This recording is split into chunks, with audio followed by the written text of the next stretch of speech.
Pres. Moon and Trump discuss joint response to North Korea. In 56-minute conversation, Moon emphasizes two forms of dialogue, one related to security, the other to humanitarian issues.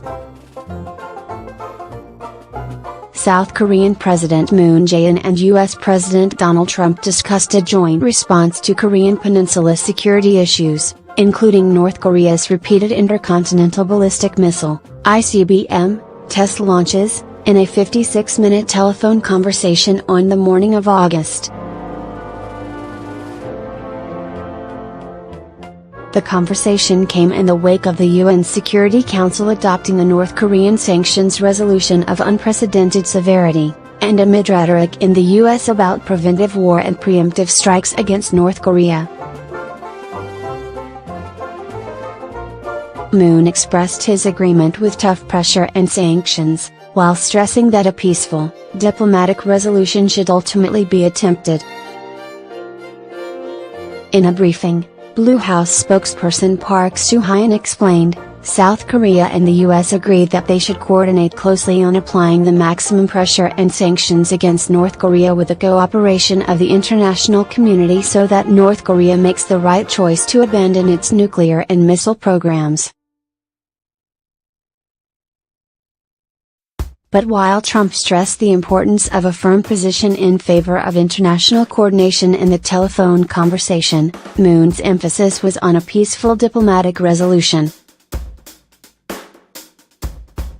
During the conversation, Trump was quoted as calling for a firm position, including imposing tough pressure and sanctions to bring about a change in North Korea's attitude. In response, Moon said Washington and Seoul need to work together to use their power advantage to apply intense pressure and sanctions to bring North Korea to the table to negotiate denuclearization, while also showing the door to dialogue is open if North Korea makes the right choice to give up its nuclear program.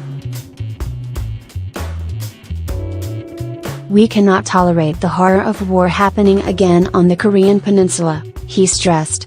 Moon also emphasized a peaceful diplomatic resolution to Korean Peninsula issues in a 23-minute telephone conversation that afternoon with Japanese Prime Minister Shinzo Abe. In his briefing, Park explained that the two had agreed on South Korea-Japan and South Korea-US-Japan cooperation to deter and respond to additional North Korean provocations in anticipation of potential provocations around the time of the South Korea-US joint military exercises scheduled for late August. Abe was quoted as saying that there obviously needs to be dialogue in the end to resolve the North Korean nuclear and missile issues, but for now we need to apply pressure on North Korea to come out for dialogue. Among the areas discussed in Moon and Trump's conversation, Moon's emphasis on separating dialogue into two forms, dialogue in connection with the nuclear and missile issue and dialogue for humanitarian purposes and managing tensions, is particularly noteworthy. When asked by Trump about Pyongyang's response to his proposal for military and Red Cross talks with North Korea as a follow-up measure for his Berlin vision, Moon replied, "The essence of the dialogue I proposed was to prevent unintended clashes and relax tensions through the humanitarian measure of divided family reunions and restoration of a hotline, not about North Korea's nuclear and missile programs," a Blue House source said.